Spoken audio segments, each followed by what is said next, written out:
भाजपाच्या दिल्लीतल्या बैठकीचा दुसरा दिवस आगामी लोकसभा निवडणुकीच्या रणनीतीबाबत बैठक होणार आहे।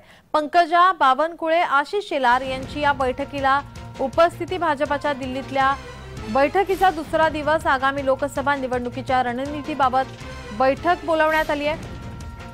पंकजा मुंडे, चंद्रशेखर बावनकुळे, आशिष शेलार यांची या बैठकीला उपस्थिती आहे।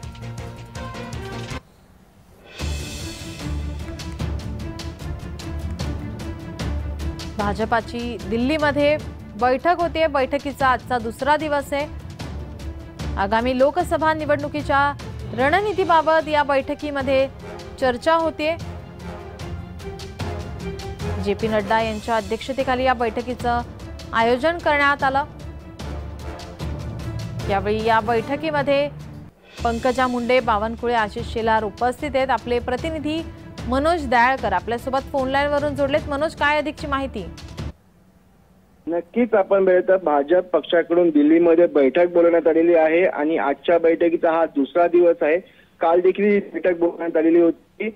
जे.पी. नड्डा यांच्या अध्यक्षतेखाली पहिली आहे आणि आपण बघितलं या बैठकीमध्ये मागच्या का आढावा घेतला जाणार आहे। तसेच लोकसभा निवडणुकीसंदर्भात रणनीती देखील या बैठकीमध्ये ठरवली जाणार आहे। तसंच आपण बघितलं तर केंद्र सरकारच्या योजना ग्राउंड लेवलला पोहोचल्या पाहिजे असं यापूर्वी सांगितलं गेलं होतं। तसंच याचा देखील घेतला जाणार आहे आणि या योजना कशा नागरिकांपर्यंत पोहोचू शकतो याचा देखील आढावा या बैठकीमध्ये घेतला जाणार आहे।